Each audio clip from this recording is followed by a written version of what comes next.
All right, my friends, welcome aboard to another great day here at Heritage Wealth Planning and the Client First Capital Learning Center with Amar, Shah. We got an overcast day here in North Georgia. My man Rob says crappy cold day in good old Worcester. All right, so sucks to be you. It's good to be me. And I imagine San Diego's getting snow, right, Amar? Of course, 10 inches. We always got to start with our disclosures. So I'm going to share the – I'm going to hold on hold on a second. I got to share the disclosures. Just remember, we are not tax people. We are not tax advisors. We're not CPAs.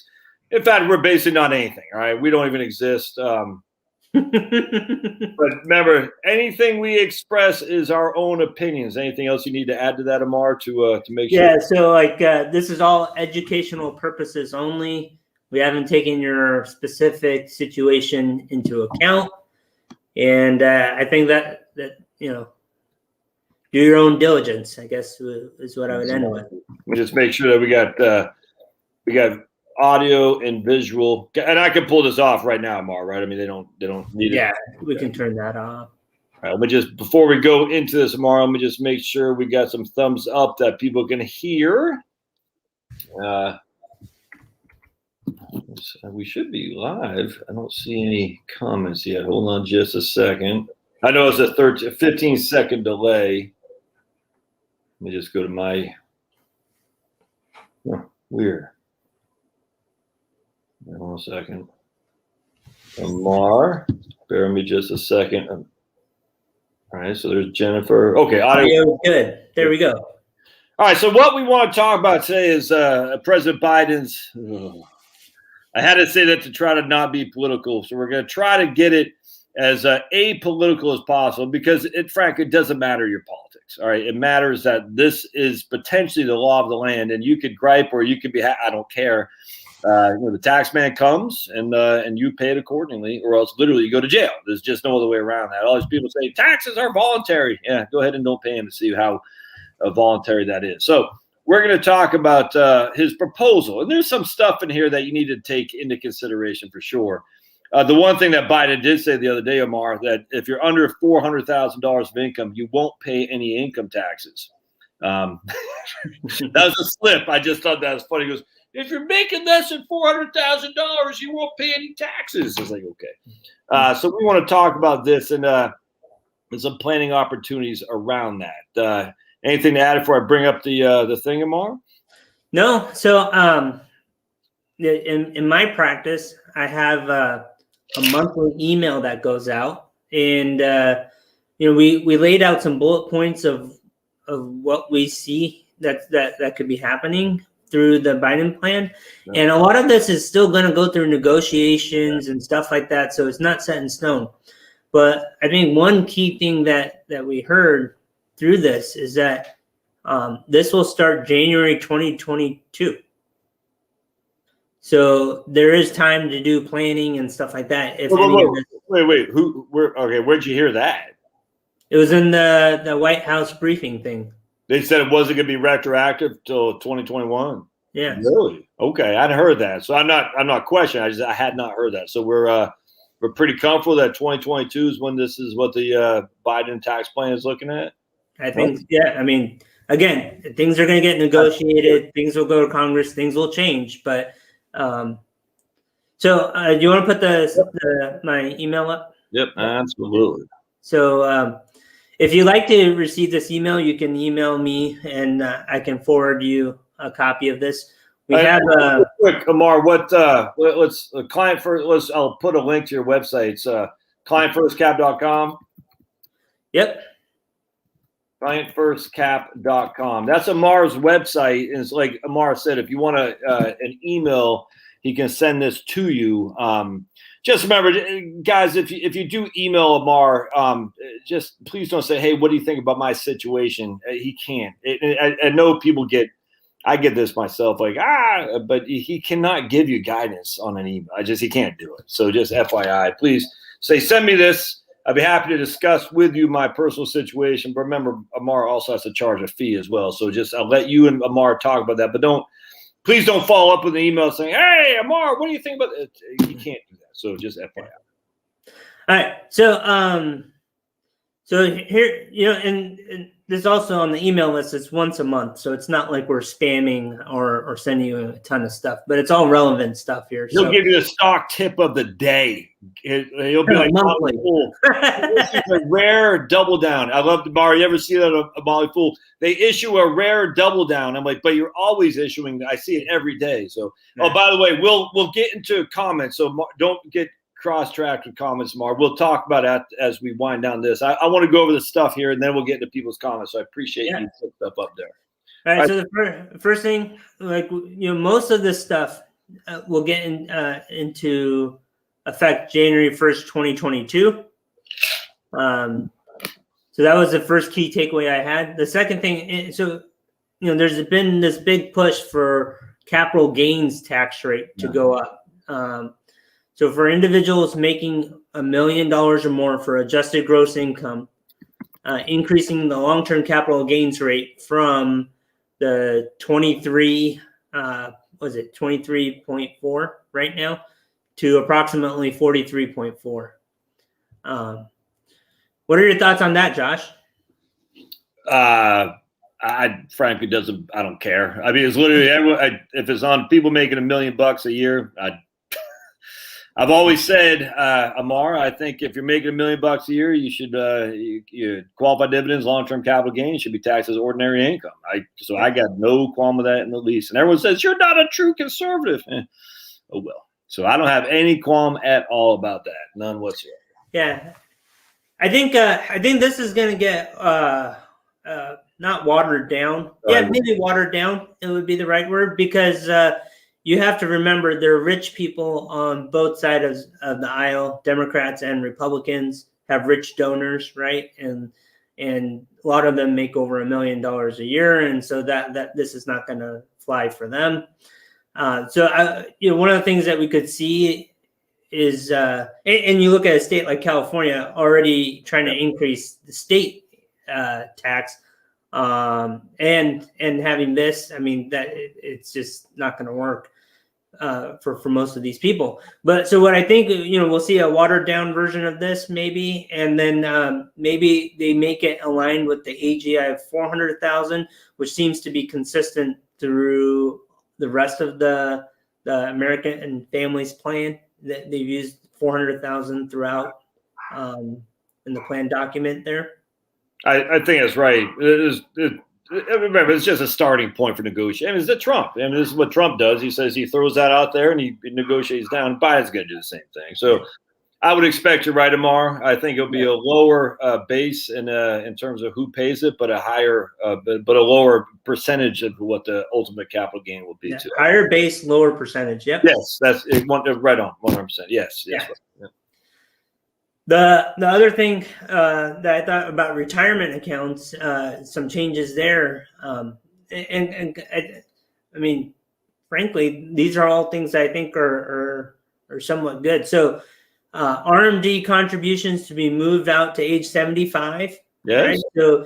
So you're allowed to take money out of IRAs at 59 and a half. That's not changing, right? But what they are saying is that the required minimum distribution, so they're not requiring, it's required minimum distribution started at 70 and a half, then went to 72, and now we're potentially at 75.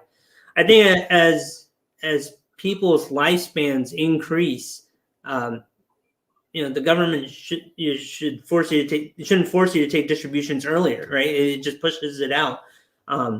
Which I think from a behavior standpoint, and people that have saved up money, that take money from other areas, would benefit from. And another thing that they could benefit from is a longer period to do Roth conversions. 100%. Right? Yeah. And so we talk about that all the time, is figuring out where you are within the tax bracket and then trying to maximize that existing bracket that you're in, accounting for Medicare Part B supplements and stuff like that. I think this will be good. That's a slam dunk. I don't see how anyone would be against increasing age of RMD. I think that's a slam dunk. Absolutely. Yeah. And then increasing contribution limits for individuals 60 and over. So, when you're 50 and over, there's an increase, but then having a second increase for individual 60 and over.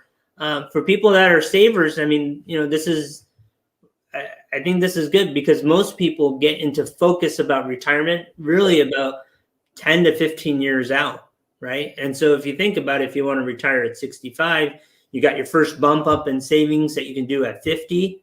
And then when potentially you become an empty nester at 60, you can do another bump up. You don't have that college tuition payments or what have you. And putting more money away, it would be beneficial at your peak earning years too. Right? Yeah, well, it's just another option. I mean, it just allows for people to, it's Roth IRA, or don't do it. But more options are always better. I don't, I got no problem with that either. That doesn't. No one's going to be against that one either. I wouldn't think so. Yeah. And then student loan pay down. So this one was interesting. I thought is that we talk about student debt like it being a large piece of the burden on. I don't even know what generation that is. Y or. I can't keep track of all. Yeah. Anyways, but that generation that's laden with student debt, instead of putting 401k contributions, they can use the same pre-tax dollars to eliminate debt. Kind of interesting because you have the time value of money with retirement planning, which you're not really doing. But if you think about it, most younger people don't contribute to their 401k, right? I mean, they did the automatic enrollment. I don't know if you remember that about the was it 2006 Pension Act, where you get automatically enrolled and at a minimum rate, and I don't like this. I don't like this. I'm sick of subsidizing higher ed. We have the educational industrial complex, and I'm sick of that. So. I can see this passing because no one's going to be against it. We need to stop funding and subsidizing these institutes of higher education because it's not anymore. So the problem really lies with the cost, right? Like of the institution, right? Yeah. And so like the funny thing is like we had some plumbing issues. I won't say, well, I cracked the sink on accident. I put hot water in a ceramic sink and the sink cracked. You did that? I did that. Well, I was trying to. Was probably happy with you. Well, a longer story there, but that'd be something I would do, Amar. Trust me. Just ask old Charlotte. She's like, "Oh, I'm glad it's not just Josh who does that stuff." Yeah. But anyways, I mean, like trade work is increasing as people get older and they start outsourcing some of the work that they used to do around the house, plumbing, electricians. I mean, they can easily make more than a recent college grad. Absolutely. And not have the education costs. So that's one thing that. So estate planning. Well, you missed one though. The state and local taxes lifted on number 2 there, and so the SALT. I mean, so they're gonna try to increase that, but then I think what was it, Josh? At 400,000, then they reintroduce some sort of phasing cap. Is what they talked about. That's gonna be an interesting one there. Yeah, to say, hey, if you we're that. Man, I tell you what, if they have a 400,000 under $400,000 for reducing SALT, but yet if you're over 400,000, you still have to have the limits. Again, I'm kind of comfortable with that, to be honest with you. I mean, the blue states pay it, but why should the blue state residents all suffer who aren't, it just seems to me, if you're only making, like in New Jersey, Amar, we had 14,000 was our real estate tax in the state of New Jersey. And we had a $450,000 home in New Jersey. We weren't making over 400,000. So to have SALT, deductions hurt us for sure. Now we weren't in New Jersey when this passed, but we did live there. And you're like, wait a second, I'm not some rich guy. I'm just some dude, making a living. And I'm very comfortable if they do that. They say, okay, blue states, we're going to give you some reprieve, but not if you're making over. I got no qualm with that. Again, none whatsoever. Yeah. All right. So then estate planning. Well, we know he stopped with his estate exemption. So we know that was he said we're not going to go. I was surprised. I was surprised by that, Amar. I thought that was weird to me. I was surprised that Joe Biden did not act on reducing the exemption amounts. I thought for sure he would have been hammering that. That was odd to me, frankly. Any thoughts on that? Yeah, I mean, I think this is one of the parts of negotiating, right? Like showing some like good faith interest. I mean, the reality is that he added the step up in eliminating the step up in basis, and he's trying to soften that blow by not changing the estate tax exemption. So so the first part, I guess, was right now the estate tax is 40%, increasing it to 45%. So that's a 5% increase. I don't think that's too much, but because he's talking about keeping the estate tax exemption at 11.4, I think is what it is now, 11.4. So it's 23 million that is tax free, and then after that it gets taxed at 45. Tax free if you're married, right? Exactly. Yeah, married. Yeah, so each person has 11 point something. Yeah. I think this is, if I were Republicans, and they're not very bright, I get it, but I would hammer him on this, because eliminating step up basis and yet keeping that large estate tax exemption is like my man says, going to kill small business owners, family farmers, and whatnot. Well, that's what I was just going to talk about. It's like family farms. I mean, that's a huge effect there, right? And big time. Yeah. Small businesses that get passed down generation to generation, right? That step up in gains, the second generation may not make as much, right? Exactly. And you got to say, like, they've hit certain economies of scale, right? And the margins have gone down. To add in another expense of, whatever that is on the gain, I mean, that would be quite a bit. The other thing to consider is that, let's say you have a small business that's been sold, or there's a life event, they're easily hitting this top capital gains rate up here. Yeah. Just because of that, right? Transition, right? So. Or just what if you invested frugally? You know what I'm saying? I mean, just if you invested frugally over the course of your life, and you got a couple $1 million, or you want to leave it to your kids. I mean, this is a middle class tax hike, big time, right here, and I don't see this going away. What I mean by that, there's no the realtor lobby, the farm lobby, National Association Independent, and NFIB, National Federation of Independent Businesses. There's some strong lobbying groups that are going to slam Biden for this right here. I cannot see them getting rid of the step up basis. I would be, let's put it this way, I would be stunned if that were to happen. So I'm not all that worried about that. I was actually pleasantly surprised on the estate tax that he walked away from that. I will not ARP right on vinyl. I don't see this. I cannot see this happen. Yeah. So multi-generational planning, this would have a big impact, right? So and just what Amar said at the beginning. Remember, this all has to be legislated. It's got to go through conference, which is committee. It's got to pass. It's got to initiate in the House. That's where all legislation comes from.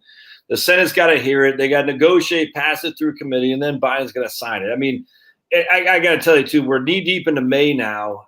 Essentially, we're in basically by the October and November of this coming year will be an election season for the midterms, and this is why stuff doesn't get done in DC, which is actually a good thing, because you're pretty much always in a midterm election because of House of Representatives. So I would not expect any, and don't forget, there's a tiny thin majority in the House. I think Pelosi only got 7-seat majority. There's really no majority in the Senate other than Kamala. So I don't see anything significant like a step up basis. I just can't see that going too far to get. 100%. So a lot of the things I was thinking around here is also concentrated assets, right? Yeah. I mean, that could have a big impact here. And not big time. Dude, Amar, I talked to a guy yesterday. Check this out. He invested $60,000 in Bitcoin in 2019. You know what's worth now? Oh, God. $2 million. Yeah. Think about that. So it's like, just think about that right there. No step up. Yeah. Let's just say he died because, all my hot air made him, he had no, it was all CO2 and it killed him. When we chatted, his kids would have to pay capital gain on that. That's crazy. see what I'm saying? And it would automatically put them up here on the federal level, and then you add state. Let's say if they're in California. Yeah. That's like another 13%. So you're talking 56% just on that piece of it, which is a lot. So a couple of the other ones, small businesses, right? So repealing bonus depreciation. So I think President Bush did this originally with the 199A, and then 179, right? Exactly. Did it again, but essentially, like if you're a small business, like you. I think this was called the Hummer rule, right? You saw a lot of people buying Hummers because you could get an SUV that was over a certain weight, and you could write off the whole cost in 1 year. Yeah. So that's repealing some of that. Remember, George Bush was fiscally conservative. Yeah, maybe Anyway, right. Get rid of bonus depreciation. Right on. Yeah, and then, S Corp income right now is not subject to the Medicare because it's not through payroll, right? And so for S Corp income over $400,000, introducing another Medicare surcharge tax. And there's your $400,000 again, Amar. Everything was $400,000. Everything so far is like $400,000. You look through this document, it comes over and over and over again. That it's not surprising. I mean, there's very, very few people make that kind of scratch, and as such, they're not affected. And that frankly is good politics. And that doesn't. I mean, again, I hate to keep harking on this, but Medicare is broke, my friends. They're going to need the money. The problem with all these tax plans, it sounds good. We're going to help this to fund Medicare. It goes into the general fund, and then it goes to freaking all kinds of insane, stupid stuff. But from a political perspective, to increase S Corp income to be subject to the 1.45 Medicare tax, if you have income over $400,000, politically, that's very alluring. It really is. We all know it's not going to go to Medicare, but I could easily see that one flying through. Yeah, but it's like I would say, it's hard. It's different for different states, right? Because 400,000 in California versus 400,000 in another state is totally different income amounts. I mean, they gotta, I don't know, like most dual income professionals, right. One person has to exit the workforce because, like nanny costs, school supply costs, like you add food, all sports, you add that all up. And, it's really eating out at this $400,000 number. For some of those couples, they may have to make a harder decision of one person exiting the workforce. Their income may drop significantly below this $400,000 number. And the money they save on taxes can make up for the other stuff too, right? Well, they just say sucks to be them. They should be counting their blessings that they're in the 1%. That's literally what the optics would be. And again, from a political perspective, that's right. No one's going to want to be dying the hill to defend the people making over $400,000. So that's an easy win right there. But it is what it is, man. But I mean, again, $400,000 in San Francisco. Why would anyone live there? I don't know, but they do, and no one's gonna be sympathetic to them if they have their expenses going up. The interesting thing is, it's not just the feds. You got the state too, like you said earlier, Barb. The state wants their fair share, and then the states are all. I mean, in California, they're talking. I mean, at least on the federal level, they're smart enough not to add a wealth tax. I mean, how ridiculous would that be to get things appraised every year? Oh, man, Amar. So Amar's the right winger all of a sudden. I'm all about wealth tax. Absolutely, for sure. Yeah, no, I'm just saying, like, the logistics of it would be impossible, right? And so, but in the state of California, they're considering that. So big business was the next one. And the reason I put this in here is because when you're investing in stocks, you're mainly investing in large caps and mid cap companies that have that this would apply to, right? This is so, and I'm not all that familiar with this. I have a sneaky suspicion when they say income, it's not net income. It's actually it's actually just gross profits. I mean, gross income. Is that what it's saying? Book income. What's that? It's book income. The terms. What does that mean? the term they use is book income, which means basically using gap accounting. That's what they would base it off of. I'm gonna. Is that revenue? Do you think just revenue, or is it actually? Oh, you what? Yeah, it would be like after their expenses and stuff. Okay. Well, thank goodness, because some idiotic states where in fact, I think Massachusetts and Washington did this, where they're going to tax you on your revenue.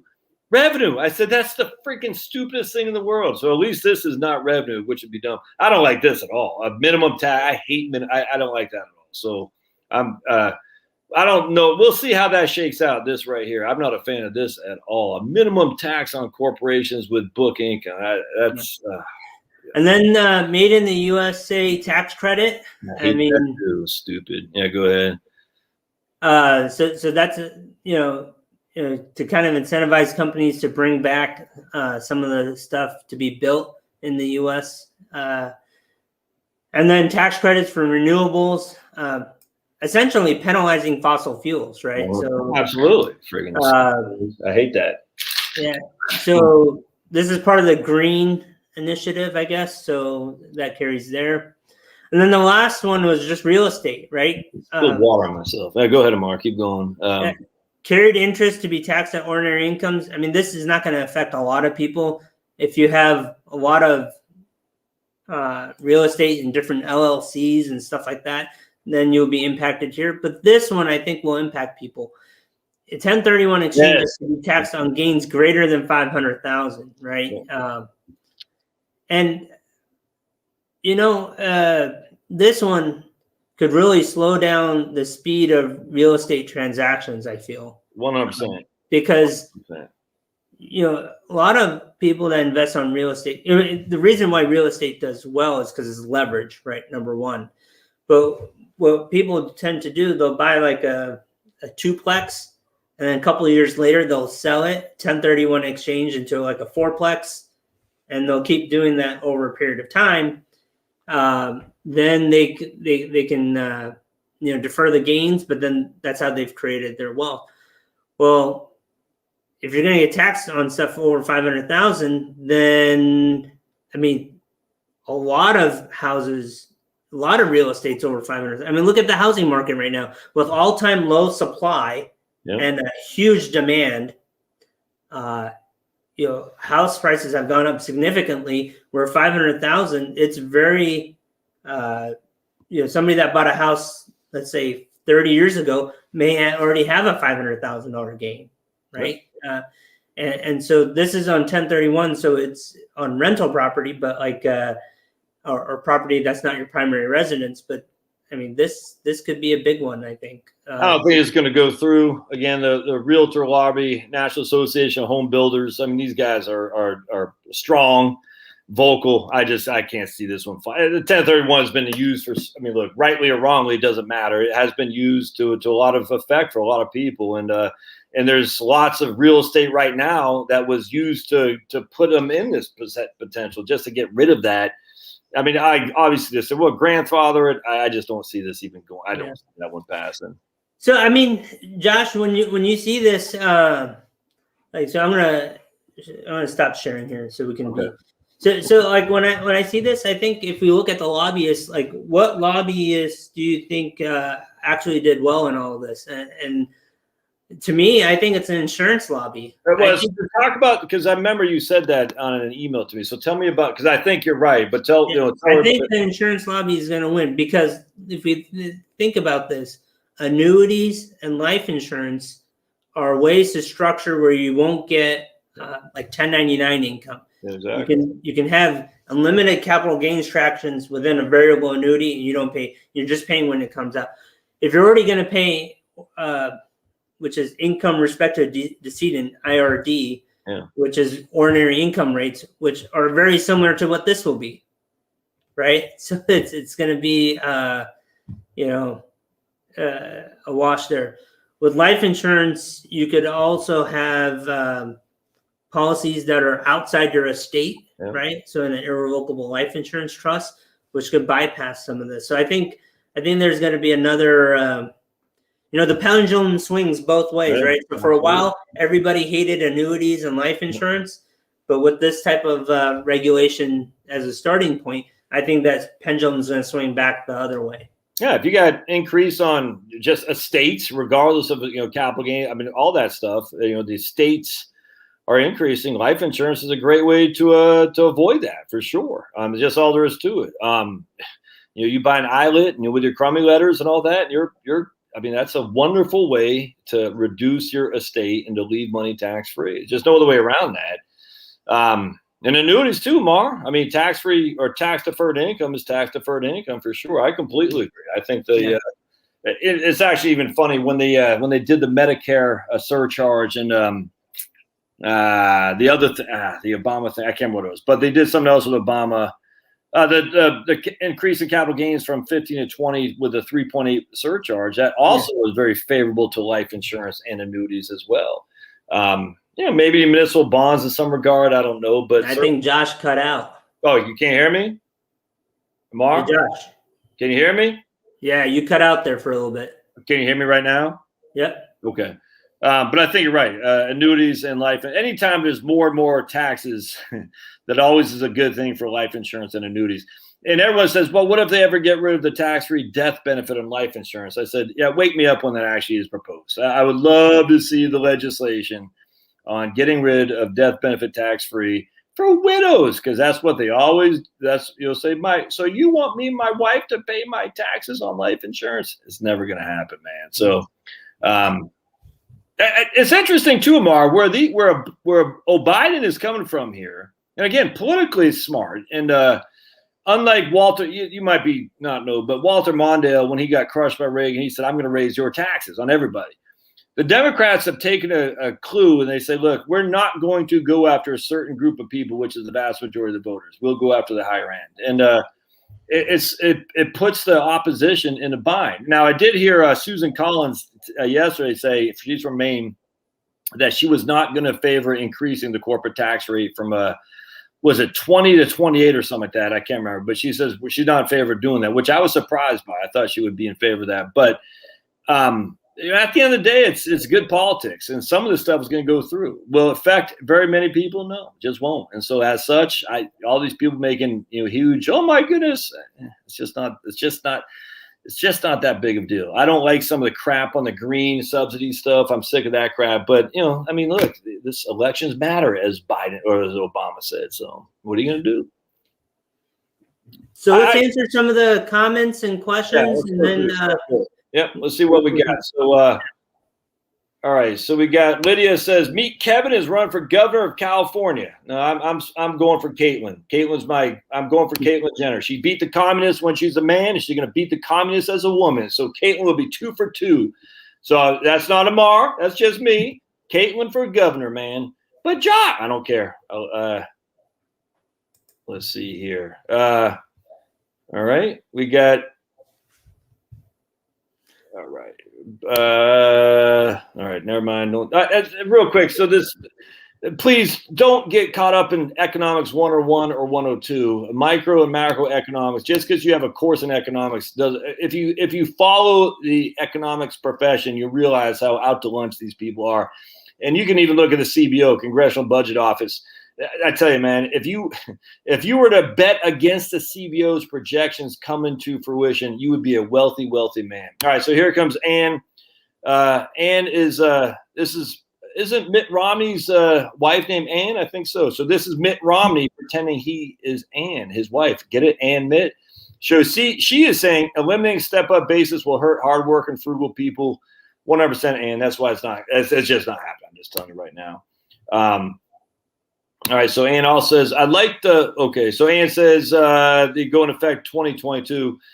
I would have to double check that, Ann, in terms of Biden saying, and remember, frankly, it doesn't even matter this is just Biden yapping until there's legislation. Is just, I tell you, Amar, real quick, in 1993, the Democrats had the same thing, but bigger majorities than they have right now in 1993. And they were able to retroactively pass tax hikes in June. So they passed in June of 1993. Clinton signed it, and it was retroactive. And the Republicans sued, and they lost. All right, so the Republicans sued. The Supreme Court said, whatever. But they said they can't go back to previous years, so it makes sense.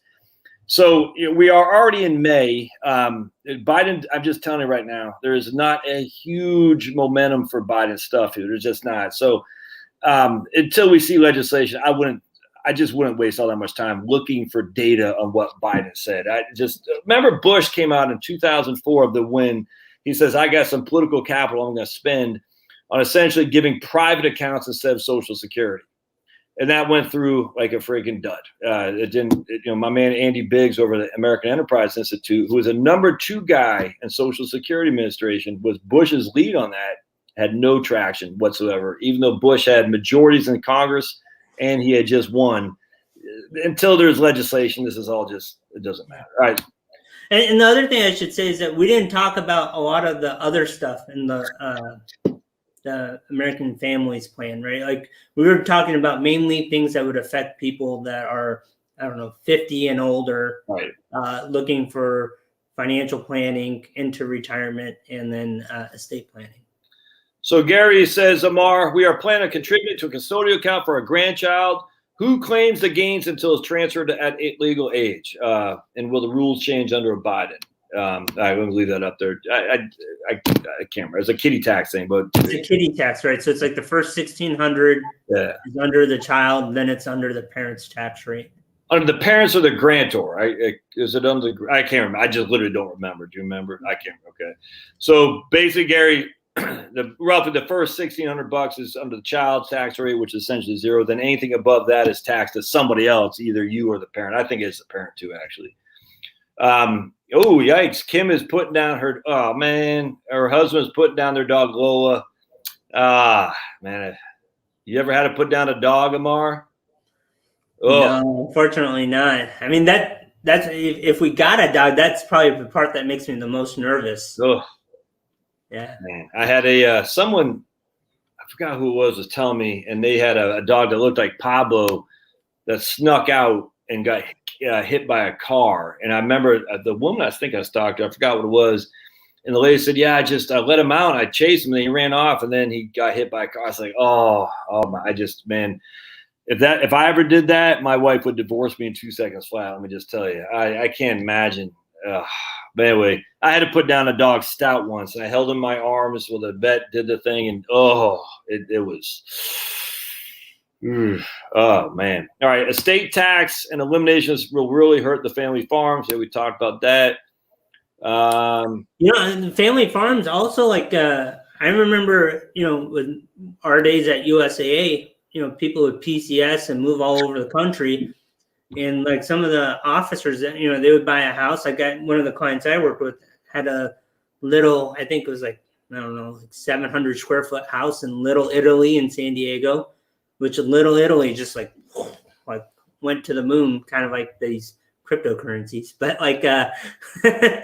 I mean, she would have been hit with without the step up on that because their property, they bought it for $27,000 back when the husband died. It was worth about $800,000, I want to say.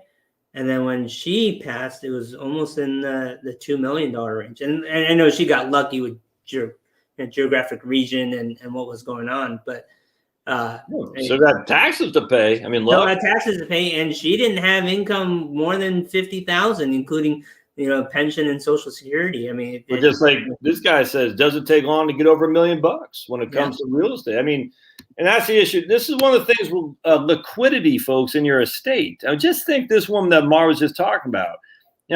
She's dead, right? Grant you, but still, someone's got to pay the tax. Where does that money come from? Well, you're gonna have to sell the property at a fire sale, and everyone knows that's what's happening.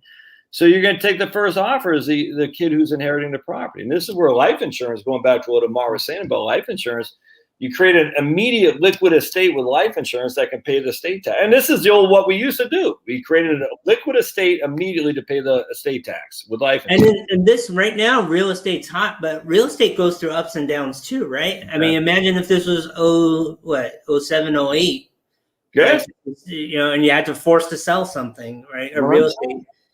Stocks. I mean, the day-to-death valuation is on Bitcoin $2 million. Then 9 months after you settled the estate, it's worth $35,000. You still gotta, you see what I'm saying? You still got an estate tax with no assets in which to pay it. How do you do that? Let's see. What do you do if your kids don't know what the cost basis of anything that's inherited? That's the problem with getting rid of the step up. That's called forensic accounting, and that's another benefit of the Biden tax plan. The forensic accountants will love that for sure. Yeah, so that's gonna go back to even now, like I have clients that bought stocks in like the 80s. Yes, they don't have the statements. They don't know what the cost basis is, and no. they're taking like a best guess, or their CPA is trying to figure out. Like that AT&T, then it spun off Lucent, then all this other crap with all these different spin-offs and dividends. No one knows what the cost basis is. What about? We should add that in 2016 or 2012, they added that the financial institutions going forward, if you make a buy or sell through a financial institutions, the financial institution is now responsible for tracking that cost basis. So, going forward. Yeah, that's all right. Amar, what about rolling monies from your 401k to a Roth now and paying today's taxes? What say you? I mean, that's a great idea. It depends on your personal situation. You don't want to bump yourself into the next tax bracket. If it's a 401k and you're still working, there's going to be rules around that. Like some 401ks don't allow you to do that. Some do. And what I've been noticing is a lot of the I would say plan sponsors that have cheaper 401ks.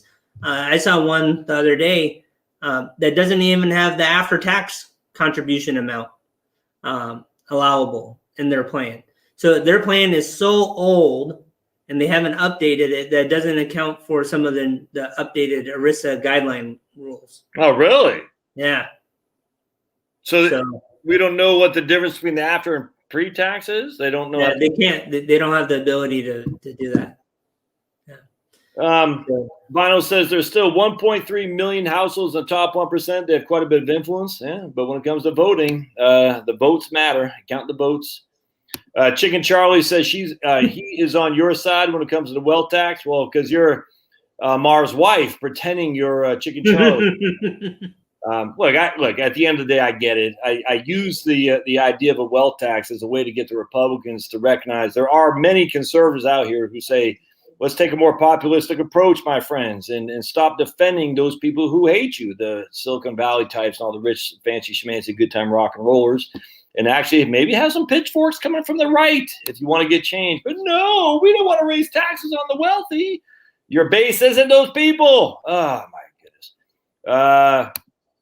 The IRS's recent loss of the Michael Jackson estate tax case might show you are right. I'm not sure what that's in reference to. Evaluating what securities are, right? So like I believe in the Michael Jackson estate tax case, the IRS was saying the value of certain like recording rights or property or whatever was worth this, and they lost that case. I believe that's what Vinyl was talking about. Actually, but speaking of which, with the IRS, Biden is proposing significant increases in enforcement, which is I like significant increases in the dollars to enforce IRS taxes, which that scares the living daylights out of me. And the reason, because we know the IRS. Look, all government agencies are political. We know that for a fact now. The FBI, not excluded, CIA, they're just as the military, they're all political, and they all are political against our team. And making the IRS have more enforcement laws, just remember lowest learner, my friends. And we don't want a bunch of lowest learners in there enforcing laws against one side of the political aisle, not the other. But, again, elections matter. Supposedly elections are clean and fair, supposedly. All right, so let's see. On a scale of 1 to 10, if all these things were implemented, how would you rate the tax plan? You want to talk about that, Amar? If all these things were implemented, that's kind of a tough one there. Yeah, I don't know. I mean, I think the big takeaways is like this is what the rules are going to be, and you got to play within the rules, right? I mean, and I say what they're going to be, meaning that once all this goes through legislation, we get the final document, and then we just say, all right, this is what we used to do at USAA and other careers I've had, is like we were salary plus bonus. Our bonus was based off of scorecard like structure, right? And then you just have to, you deal with it. There's no other way around it. Yeah. I mean, but Charlie, I a scale 1 to 10, if all these things are implemented, well, we can just stop there because they won't be, and there's no way to project, just no whatsoever. The question always comes down to how does Chicken Charlie deal with it? You see what I'm saying? And this kind of goes back. Amar, I get a lot of people say on my YouTube channel, they're going to ultimately, I'm not going to do Roth. I'm not going to do any Roth conversions because ultimately they're going to tax Roths. And I said, there's been no proposal, no legislation, no nothing. And we have probably the farthest left Congress we've had in forever, essentially. And nothing's on the table for that. So I don't know why people would engage in the hyperbole and not take advantage of what's inherently obvious to some people, not all people, which is the tax code as it is today. Because of I'm not going to buy life insurance because if I do, they're going to tax the death benefit later on. Just is, it's weird to me. You deal with it, and this is. You ever heard of Rick Edelman, Amar? You familiar with him? Vaguely, like he's Financial Engines. Financial advice. Yeah, so it's Edelman and Financial Engines, and they combined. And I tell you, man, Rick Edelman said, "Don't ever do Roths because they're going to tax it." I was like, that's crazy to me. I'm like, what? Let's see. We got Jill says, I disagree. I think any tax hikes will affect the middle class in a big way. Yeah, we'll see. Ann Mitt says she's not Mitt Romney's wife. Yeah, I need to see security to show that. All right, so here comes Vinyl. The increase in corporate taxes will impact the middle class. They're either workers, investors, or corporations or customers. The interesting thing is all the lefties are now saying, well, Warren Buffett said he doesn't think an increase in the corporate tax will affect it won't be passed down. And the irony of all that is Warren Buffett, if you just look at his words, one of the best ways to goose his returns is by reducing taxes. So it's freaking, but they always throw Warren Buffett because he's a big lefty as a way to justify. Look, even Warren Buffett says the tax rates won't hurt people. It's silly. All right. So here we go. Josh, you're correct. Taxes are mandatory unless you're Al Sharpton. Yeah, well, others too. All right, so if you don't sell, is it a capital gains tax due? So what Vinyl is saying, if you don't sell at death, would you be subject to capital gains tax, assuming that they get rid of the step-up basis and increase the capital gains and or an estate tax?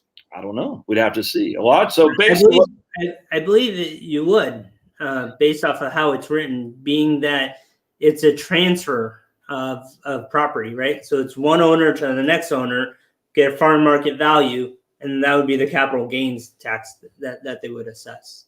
I would bet it would be like a deduction, like an IRD. So remember, guys, and again, this is all speculation, but if you die and you have an estate tax due and there's income tax because of your deferred accounts, you can write off the income tax on those deferred accounts against the estate tax. It's so convoluted, but I bet there'd be something along those lines. But who knows, man? I mean, I don't know, but there is a state for your federal estate tax deduction on IRD. Again, that is income with respect to decedent. And that's the tax you pay on deferred assets that you inherit. If that is also included in estate tax, you get to deduct that. Now, the question would be, of course, is, will this, I don't know, but we shall see. The new tax plan is very confiscatory, no step. I mean, I get that, but here we go. Kevin is saying this can result in 90% tax on inherited property. It just maybe. I highly suspect it's not going to. The drawback about lobbying is also the benefit of lobbying is that lobbying has skin in the game, and when they got skin in the game, they're out there right now whining and dining these fine fellas and ladies in D.C. That's what they're doing right now. All right, cool. So go ahead, Amar. No, that was it. So here's Alan Adamson. I have AT&T stock that I want to sell, but I have no idea what the cost basis is. Yep. The stock came from NCR employee purchase prior to us being bought by AT&T in 1980s. Woo! Oh man, I've had so many cases like this, Amar, where it's the same thing, man. It just, Philip Morris, Chevron, all that stuff just not passed down, but you bought in 1980 from an employee spinoff. And I just say, look, I would not try to be aggressive and trying to determine my cost basis. I just pay Caesar what Caesar's and move on, man. All right, so here we go. How does this affect IRMA as far as Roth conversions? Yeah, so IRMA is a big piece when you're calculating for Roth conversions. So if the top of the tax bracket is here, but IRMA's the next level for the increase, and for people that don't know, IRMA affects Medicare Part B and D, right? That's income gradient based off of how much income you have, that you pay more for Part B and D. And so the amount when you're doing Roth conversions, you want to be below that IRMA step up, right? So a lot of people just calculate to the tax. I shouldn't have used the word step up. They calculate to the top of the tax bracket. Right. What you want to do is also be cognizant of where is the next increase in the IRMA amount, and maybe just do up until that amount, right? So, but this takes planning, and it takes doing multiple years and not just all in 1 year. So. I agree with Kevin here. If the 1031 exchange is removed, that is going to put a big dent in real estate. Commercial property is going to suffer big time as it is, because I don't know what you're seeing in San Diego, Mar, but I was talking to somebody the other day. They have 3 offices in like downtown Nashville, and now very few people are working in downtown Nashville, and they're not going to either. So certainly they're going to consolidate those 3 into 1, and that's going to have an impact on commercial real estate. You get rid of 1031s too. That I'm telling you, man, that's a big deal. Yeah, I don't see that happen. That's for sure. But things go up and down all the time, right? Yes. Like people are saying, like all these big cities are going to be decimated. Right. They'll find a way to reinvent, and then there'll be another reason to be in a big city, right? And so like things will go up and down, like just over time. So. I think a lot of people get a lot emotionally attached to some of this, and they can't. This is one of the things that, look, I was like that for many, many years. I mean, this is why I was 100% against. It was John McCain. He was saying we got to. And I don't like John McCain. Never did. I didn't vote for him. I voted for Sarah Palin. But at the end of the day, he was right. He said the Republicans have won the issue on taxes from the 1980s with the Laffer curve and all this. However, very few people are encouraged by this anymore because they don't pay the federal income tax. So the Republicans are standing on they're making the case on taxes, which don't affect anyone, where the Democrats are making the case on other things which do affect people. And I said that's 100% spot on. And we had a guy named Ben Stein. He's the actor. He was arguing for raising taxes on the wealthy back in 2005 and 6. And I always said, oh, that's crazy. I'd have 2 freaking nickels to rub together, but I was worried about them raising taxes on the wealthy back then. And at the end of the day, it is what it is until it is. And right now, we just got to deal with the issue at hand instead of running around with our hair on fire, like, oh, they're going to tax us to death. Like, I don't know. The way they're going to do it ultimately is things like IRMA. They're going to do it on the back end where you pay more and more premiums for Medicare. If they increase Medicare or decrease Medicare age to 60, that's going to be paid for somehow, and it's going to be paid for more and more. And this is why I say, Amar, all the time, I think most people would be better off in really rethinking just deferring 20% of their salary, for instance, into a 401k and maybe paying the taxes today, because that tax man is going to come by hook or by crook, and you want to have multiple streams of income, tax-free, tax-deferred, and post-tax. Let me get Pablo. You can take the mic, Amar. Oh. All right. And all right, buddy. Hey, Maddie. What's up, bro? So let's see here. I'm trying to look at the comments. There we go. Tony said something there. If you want. Yeah. Has there been any real? No, not yet. But read the questions or the comments so people who aren't watching can. Yeah. So has there been any discussion about changes to net unrealized appreciation tax considered for company stocks? I haven't seen anything on that yet. But But should we call it here, Josh? I think this was good. So remember, if you guys want Amar's thing here, email him over at clientfirstcapital.com, or is it clientfirstcap.com? Clientfirstcap.com. And don't forget to subscribe to his channel as well, my friends. So appreciate y'all being here. Thanks for the comments. All good stuff. And we'll see you guys next week. And again, if you have thoughts, comments, things you want us to talk about, put in the comments when the YouTube channel is done. That way we can see what's on your mind. Mucho gracias. Thanks, Amar. See you. All right, bye, guys. Yeah, thank you.